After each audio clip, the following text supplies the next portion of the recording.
In this video, we are going to see how to view your day-wise sales. To view your day-wise sales, click on Reports on the left menu.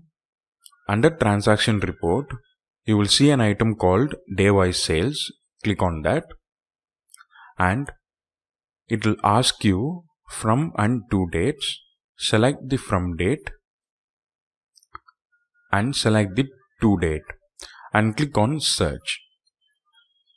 The sales that happened in between these 2 days will be broken down by each day, and the total of each day sales will be displayed here, and on the right of that a graph will be displayed showing you how the sales trend was going on, and the total sales excluding tax for all these days will be displayed below.